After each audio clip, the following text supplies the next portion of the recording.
de la investigación, que presentan resultados de una investigación desde una perspectiva analítica, interpretativa o crítica sobre un tema específico.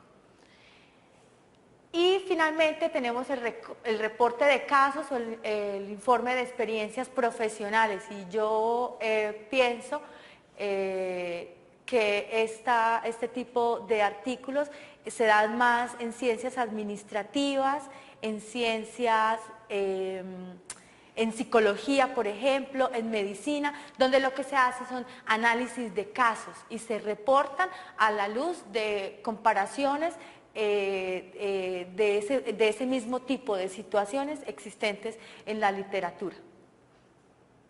Vale, entonces, digamos, en términos generales, esta pues es una clasificación de los tipos de artículos.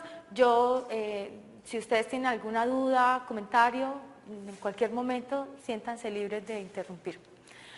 Pero bueno, y estamos publicando y estamos generando artículos para presentarlos a evaluación, a congresos, a revistas, etcétera. Pero ¿cuál es la importancia de un artículo científico? Entonces vemos que la investigación científica no es completa mientras sus resultados no se publican. Entonces, como comenzamos esta presentación, un artículo científico es una parte esencial de un proceso de investigación y escribir un artículo exacto y comprensible es tan importante como la misma investigación. ¿Vale? Y ahora pues vamos a hablar, no voy a hablar de los pósters o de los demás tipos de publicación científica corta porque considero que lo más relevante para esta charla sería el artículo y el libro. Entonces vamos a hablar ahora de un libro y tomé la definición de un libro de investigación planteada en el modelo de medición de grupos de investigación científica, desarrollo tecnológico e innovación que nos entregó Colciencias el 5 de julio de este año, donde nos dice que un libro es una publicación, resultado de investigación, que a través de un proceso de evaluación por pares, realmente en la definición dice de 1 o 2 pares, pero yo lo cambié acá, ha sido seleccionada por sus cualidades científicas como un documento que hace un aporte significativo al conocimiento en su área y que da cuenta de un proceso de investigación maduro. Esa sería básicamente la definición de lo que es un libro de investigación. Un libro de investigación es una fuente secundaria. Es importante que lo tengamos en cuenta. Probablemente cuando escribir un libro implica haber recorrido un largo camino en un trabajo sobre una materia específica o sobre un tema particular de investigación y muy probablemente llegar a la escritura de un libro implica que ya se ha mostrado, se ha validado, se han presentado esos resultados en algunos otros ámbitos y en formato de artículo. Entonces, por esto se considera un libro como una fuente secundaria. Sí, vale. Yo encontré este otro dibujo y lo pongo acá porque me parece muy importante que, bueno, estamos publicando, estamos generando, estamos disponiendo y utilizando de una cantidad importante de recursos para desarrollar investigaciones, obtener resultados y finalmente hacer publicaciones científicas. Pero, ¿cuál es el sentido de la publicación? O sea, ¿dónde está la parte ética? ¿Qué cosas estamos haciendo? ¿Todo lo que estamos haciendo realmente es válido? ¿Está dentro de los parámetros éticamente, dentro de los parámetros éticos? Porque éticamente no cabe otro término ahí para obtener los resultados. Y entonces aquí, terrible lo que le pasó a este señor. Mató a un colega, pero obtuvo una publicación. Entonces, es coloquial, pero pues es simplemente dejar ahí el mensaje, ¿no? O sea, no todo lo que hacemos o es importante que todo lo que hagamos, más bien, para obtener resultados, sean cosas bien elaboradas, sean cosas éticamente válidas, etcétera, y no se trata simplemente de publicar por publicar.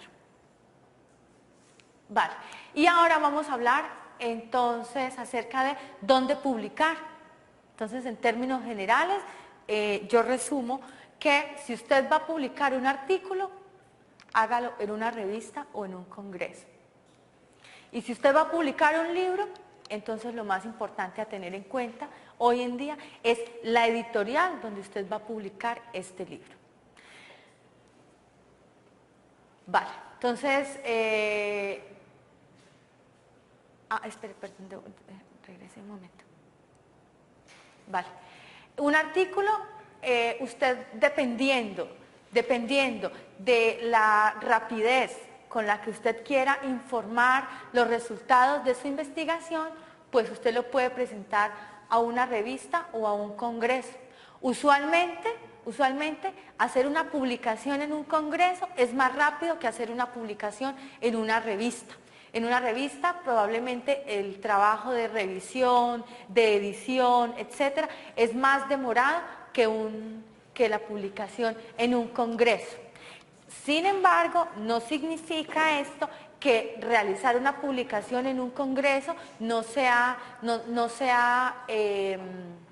tenga, digamos, la misma rigurosidad, las mismas exigencias que publicar en una revista.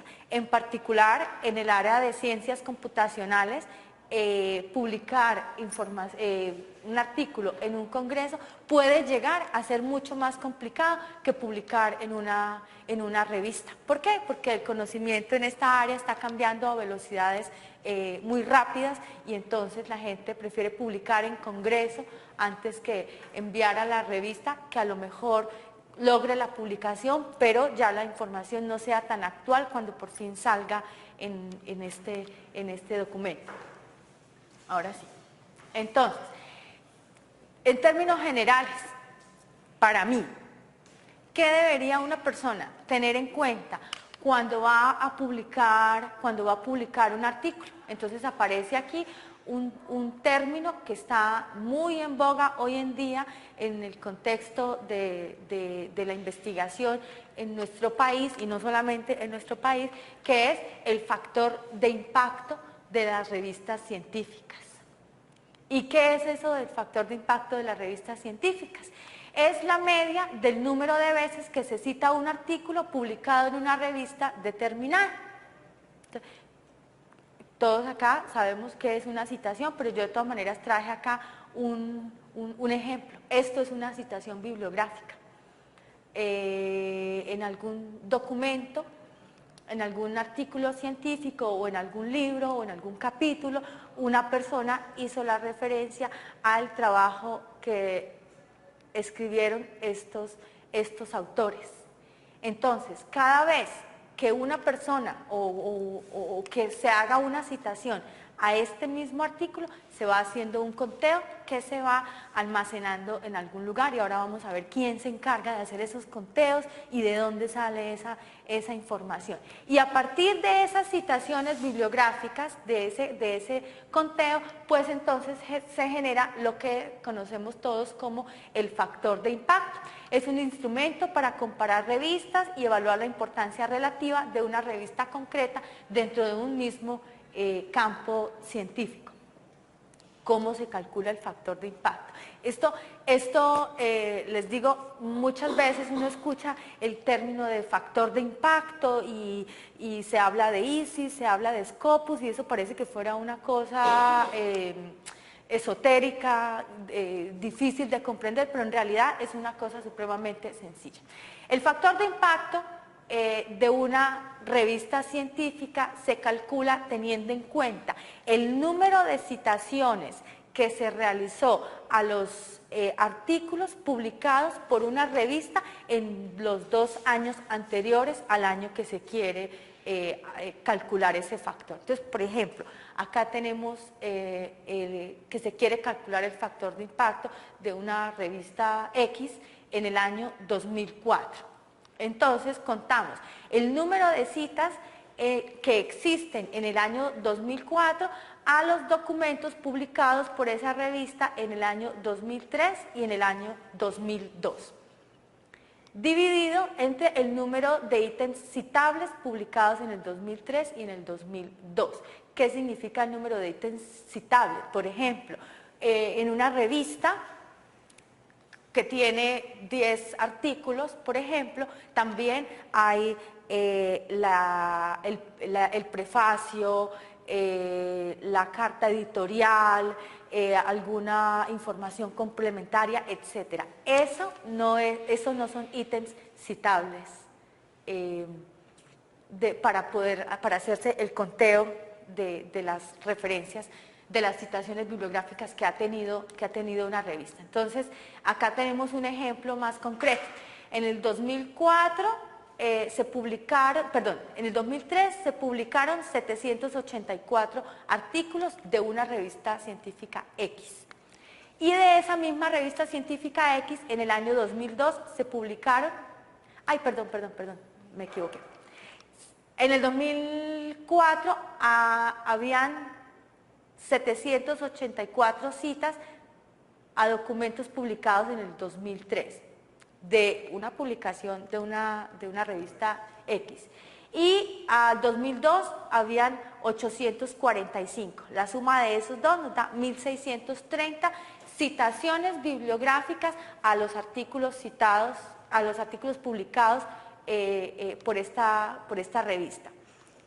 Pero esa revista publicó en el año 2003 268 artículos y en el año 2002 255 artículos para un total de 523 artículos. El factor de impacto entonces es básicamente el número de citas sobre el número de documentos publicados para un para un resultado de 3.117. 3.17, en otras palabras, quiere decir que una publicación, un artículo publicado en la revista X de la que estamos hablando, tiene un promedio de citación de 3.117. Pero luego lo otro es, bueno, ¿y eso qué significa? Nosotros cómo interpretamos esto, cómo analizamos esto, y pues básicamente para mirar, para afirmar si este factor de impacto es bueno, es malo, es alto o es bajo, pues habría que mirar y compararlo con revistas parecidas en términos de la misma temática de conocimiento que aborda esta revista, ¿vale? Acá tenemos un listado de 20 revistas científicas relacionadas con temas relacionados con alergia del Journal Citation Report de EASY, y ahora vamos a mirar esto. Y básicamente, o sea, lo importante aquí es mirar que tenemos el factor de impacto, un conjunto de revistas a las cuales se les calculó el factor de impacto en el año 2009, están ordenadas descendentemente con respecto al factor de impacto, y entonces aparece otra cosa muy importante, que es los cuartiles. Una vez se ha calculado el factor de impacto, entonces se divide el número de revistas en esa área en 4 para determinar el primero, segundo, tercero o cuarto cuartil. Claramente las revistas científicas que han tenido mayor referenciación son las revistas que aparecerán entonces en el primer cuartil y en orden descendente en el segundo, tercero o en el cuarto. Entonces, ¿dónde queremos nosotros publicar? Uno quisiera pegarle de una vez a esta, ¿no? Si yo fuera una persona que trabajo en alergia y en inmunología, pues yo le apunto a esta. Pero ahí surgen otras inquietudes, ¿no? Que están fuera del alcance de esta presentación. Pero que sería interesante que cada una de las personas que están viendo esta charla